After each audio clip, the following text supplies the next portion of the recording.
You're watching ChillyBoy Productions. I'm Larry ChillyBoy Chilson, and this is my review for Furiosa, a Mad Max saga. Now, before we get into this review, make sure to go ahead and click that subscribe button down below so that you can chill with me on each and every one of my latest videos.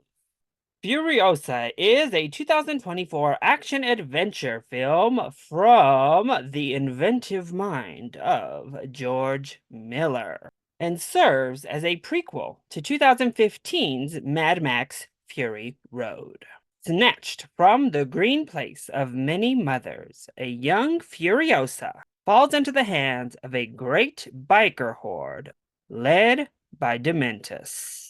Sweeping through the wasteland, they come across the Citadel, presided over by the Immortan Joe. As the two titans fight for dominance, Furiosa soon finds herself in a battle to find a way home.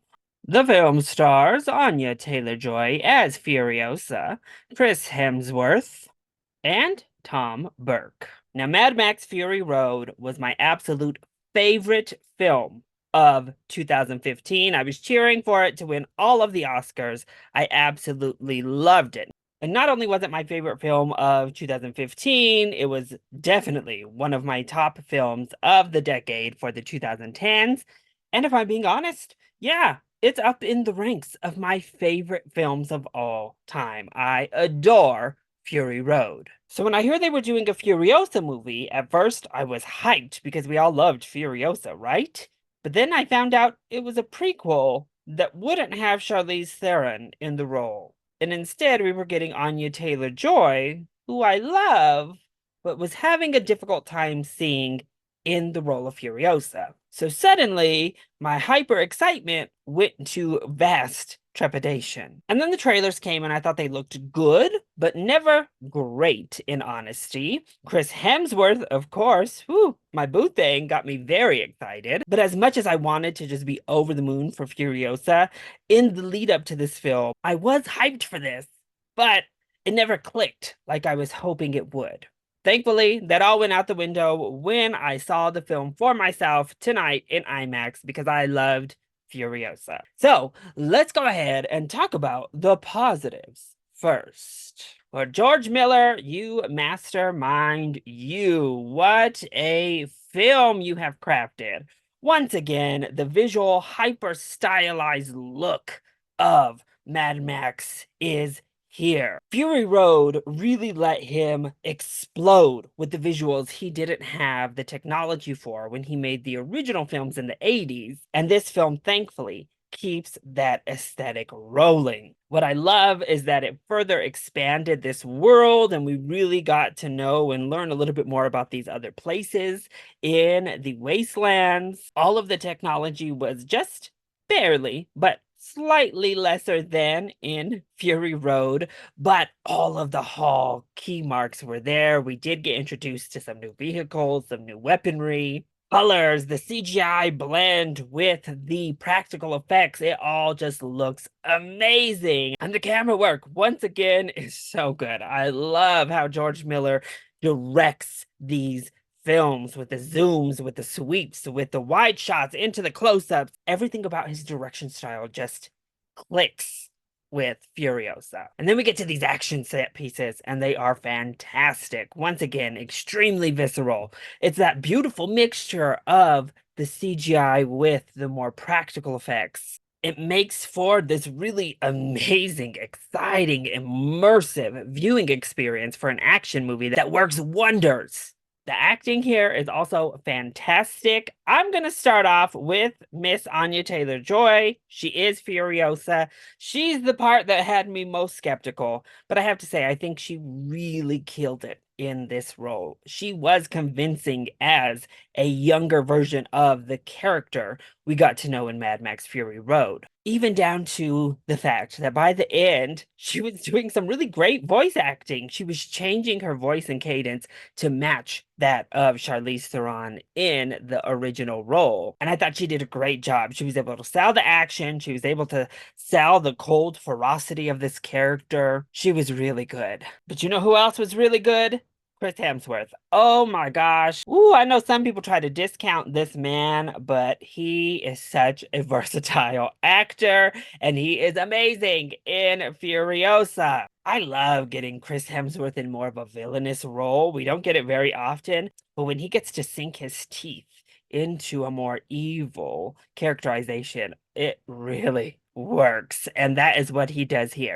He dialed his performance up to about an 11 for the majority of it. You can see he is having a great time. He has created Dementus as a character here in this world. He's acting through the prosthetics to the point where at first you're like, whoa, the nose, whoa, the face stuff. But then soon you completely forget it because it all is just part of this character he's crafted. And then I have to say, when it requires him to go smaller, to become more manipulative in his tactics of evil, he also kills it in that fashion. He's funny, he's terrifying, he's unhinged. It's really a fantastic performance from Hemsworth. I also really liked Tom Burke as this new character we had never heard of or didn't know anything about. He is kind of, I don't know, maybe the OG Imperator before Furiosa. He basically drove the rig. He had the black going on. My Imperator look here. My Imperator slash like fire rocker look here. Let's be real. But I really liked him. I loved his character, and it was a really unexpected character for me, to be honest. And it was a wonderful way to humanize Furiosa instead of just making her this one-dimensional badass in this movie. So then, what doesn't work so well when it comes to Furiosa? Well, I do think it's a tad bit too long. This is nearly 30 minutes longer than Mad Max Fury Road was, and I think you can feel that length.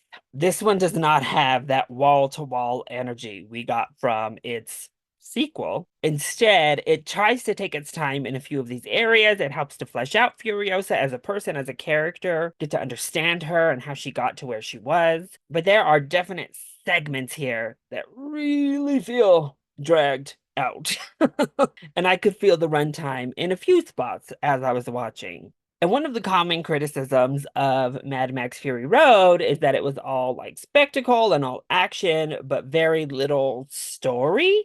And I never agreed with that. I've always found Fury Road to have a really great metaphorical message and story there. And not only did it have that clear message, it also had a clear incentive and agenda for Furiosa specifically, while Mad Max was just trying to stay alive. However, in Furiosa, it's definitely just kind of your standard revenge story. So the story is something we've seen actually a lot more frequently than we've seen, I'd say, the more nuanced and sophisticated story of Fury Road. Here we have a straightforward story of Furiosa just out for revenge at almost any cost. Now, it does give us, some good revenge messaging and human nature messaging, but it's nowhere near as strong as what we got in the previous installment. So that also kind of contributed to the fact that it felt a bit too long. It's too simple of a revenge story to warrant the 30 minutes extra time. But honestly, I really, really enjoyed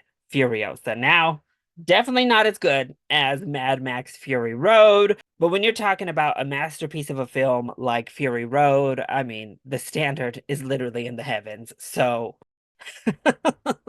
however, Furiosa cements itself as a very strong prequel that enhances the characters and the world of Mad Max Fury Road, giving it a legitimate purpose and mission that it fully succeeds in, fleshing out this character, who she is, and helping us to love her even more. Great performances, a great visual style, a great soundtrack once more. If you enjoyed the Mad Max series, if you enjoyed Fury Road, I can't imagine that you're not going to have a good time with Furiosa. Also, yeah, check it out in IMAX. Fully immerse yourself in this crazy dystopian wasteland of a world. So, that was my review for Furiosa, a Mad Max saga. I hope you enjoyed it. If you did, go ahead, Click like down below and subscribe to the channel so that you are always up to date on all of my latest videos. Also, join in on the discussion. Are you excited to see Furiosa? Did you also love Fury Road? Let me know all of your thoughts either in the comment section down below, or you can hit me up on Twitter. I love you all so much for your continued support. Mwah! Thank you for watching, and we'll see you next time. Bye.